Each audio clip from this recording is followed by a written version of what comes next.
Abu Dhabi അൽ വദ്ബയിലെ Sheikh Zayed festival നടക്കുന്നവർ എല്ലാവരും അറിഞ്ഞിട്ടുണ്ടാവും. വൈകിട്ട് 4 മണിയാകുമ്പോൾ ഗേറ്റ് ഓപ്പൺ ആവട്ടോ. അപ്പൊ നമ്മൾ അവിടെ ചെല്ലുമ്പോൾ തന്നെ 5:30 ആയിട്ടുണ്ടായിരുന്നു. സാറ്റർഡേ ആയതുകൊണ്ട് ആളുകളൊക്കെ നേരത്തെ എത്തി തുടങ്ങിയിട്ടുണ്ടായിരുന്നു. സോ പാർക്കിംഗ് ഒക്കെ ഏകദേശം ഫില്ലായി വരുന്നുണ്ടായിരുന്നു ആ സമയത്ത് തന്നെ. പിന്നെ നമ്മൾ ടിക്കറ്റ് എടുക്കാനായിട്ട് വലിയ ബുദ്ധിമുട്ടൊന്നുമില്ല. അവിടെ തന്നെ കുറേ കൗണ്ടറുകളുണ്ട്. കാർഡോ ക്യാഷോ എങ്ങനെയാണെന്ന് വെച്ചാൽ നമ്മുടെ ഇഷ്ടത്തിന് നമുക്ക് ടിക്കറ്റ് എടുക്കാൻ പറ്റും. 10 ദിർഹംസ് മാത്രമേ ഉള്ളൂ. ഈ ഒരു റോബോട്ട് കൂട്ടൻ അതുവഴിയൊക്കെ നടന്നിട്ട് കുട്ടികളെ കാണുമ്പോൾ ഹായ് ബൈ ഒക്കെ പറഞ്ഞ് ഷെയ്ക്ക് ഹാൻഡ് ഒക്കെ കൊടുക്കുന്നുണ്ടായിരുന്നു. ഈ ഫെസ്റ്റിവൽസ് എന്നൊക്കെ പറയുമ്പോഴത്തേക്കും നമ്മുടെ മനസ്സിനൊരു സന്തോഷം തരുന്ന ഒരു സംഭവമാണല്ലേ. നാട്ടിലൊക്കെ പണ്ട് കാർണിവൽസ് നടക്കുമ്പോൾ ഇതുപോലെ കുറെ റൈഡ്സ് ഒക്കെ കൊണ്ടുവന്ന് വെച്ചിട്ട് ഇങ്ങനത്തെ ഒരു സെറ്റപ്പ് ഒക്കെ പണ്ട് ഉണ്ടായിരുന്നു കേട്ടോ. ഇപ്പോഴും ഉണ്ടാവാം, പക്ഷെ നമ്മൾ അധികം നാട്ടിൽ നിൽക്കാത്തതുകൊണ്ട് നമുക്ക് അതിനെക്കുറിച്ചൊന്നും അറിയത്തില്ല. പിന്നെ നമ്മൾ ആദ്യം കണ്ടത് ഗൾഫ് കൺട്രീസ് എന്ന് പറഞ്ഞിട്ടാണ്. വലിയൊരു ഏരിയ തന്നെ ഉണ്ട്. അതിൻ്റെ ഉള്ളിൽ കയറിയപ്പോൾ കുറച്ച് ഹണിയും ഡേറ്റ്സ് ഒക്കെ നമ്മൾ വാങ്ങിച്ചിട്ടുണ്ടായിരുന്നു.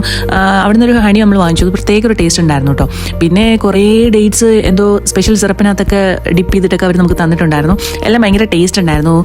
പിന്നെ കുറേ ഫുഡിൻ്റെ ഒക്കെ സ്റ്റോളുകൾ, അങ്ങനെ കുറേ സംഭവങ്ങളുണ്ട്. കുറച്ച് ദൂരം നമുക്ക് നടന്നൊന്ന് കണ്ട് എൻജോയ് ചെയ്യാനായിട്ടുള്ള എല്ലാ സംഭവങ്ങളും അവിടെ ഉണ്ട്. പിന്നെ അതിന്റെ ഉള്ളിലുള്ള കുറെ റൈഡുകളൊക്കെ ഉണ്ട് കേട്ടോ. അതിലൊക്കെ നമുക്ക് കയറണം എന്നുണ്ടെങ്കിൽ നമ്മൾ എക്സ്ട്രാ പേ ചെയ്യേണ്ട ആവശ്യമുണ്ട്. പിന്നെ ലൈറ്റ്സും കാര്യങ്ങളൊക്കെ ആയിട്ട് ഒന്നും പറയണ്ട, ഭയങ്കര രസമായിട്ടുണ്ടായിരുന്നു. പിന്നെ ഓരോ പവലിന്റെ ഉള്ളിലും അവരുടെ കൾച്ചർ അനുസരിച്ച് അല്ലെങ്കിൽ അവരുടെ പാട്ടുകൾ, സ്റ്റേജ് പെർഫോമൻസ് ഒക്കെ നടക്കുന്നുണ്ടായിരുന്നു കേട്ടോ. എല്ലാ ഫെസ്റ്റിവലിലും ഉണ്ടാവുന്നത് ഇങ്ങനെ ഒരു സാധനം. ഇതിനകത്ത് കയറണം എന്ന് പറഞ്ഞിട്ടാണ് നമ്മൾ എന്ത് ചെയ്തത്, അതിന്റെ അടുത്തോട്ട് പോയത്. അവിടെ ചെന്നപ്പോൾ ഭയങ്കര ഹൈറ്റ് ഒക്കെ കണ്ടപ്പോഴത്തേനും എന്തോ ഒരു പേടി. വെറുതെ പൈസ കൊടുത്തിട്ട് പേടിച്ച് പണ്ടാരം അടങ്ങണ്ടല്ലോ എന്ന് വിചാരിച്ചിട്ട് നമ്മൾ ആ ആഗ്രഹം അങ്ങ് ഉപേക്ഷിച്ചു. ജപ്പാന്റെ ഉള്ളിൽ കയറിയിട്ട് എന്താണെന്ന് അറിയാലോ എന്ന് വിചാരിച്ചിട്ട് വെറുതെ ഒന്ന് കയറി നോക്കി. വലിയ കാര്യമായിട്ടൊന്നും ഇല്ല. എന്തൊക്കെയൊക്കെയോ കുറെ തട്ടിക്കൂട്ട് സംഭവങ്ങൾ മാത്രമേ ചെയ്ത് വെച്ചിട്ടുള്ളൂ കേട്ടോ. നമുക്കിങ്ങനെ കാണുമ്പം വാങ്ങിക്കാൻ തോന്നുന്ന ടൈപ്പിലുള്ള സംഭവങ്ങളൊന്നും ഞാനിവിടെ കണ്ടിട്ടില്ല. പവലിയന്റെ ഉള്ളിലെ കാഴ്ചകളെക്കാട്ടി എനിക്ക് ഏറ്റവും ഇഷ്ടപ്പെട്ടത് അവിടെ പുറത്തുള്ള കാഴ്ചകളാണ്. എന്തായാലും നമ്മൾ വന്ന സ്ഥിതിക്ക് ഒരു പവലിയനും മിസ് ചെയ്തിട്ടില്ല. നെക്സ്റ്റ് നമ്മൾ കയറുന്നത് ഈജിപ്റ്റ് ആണ്.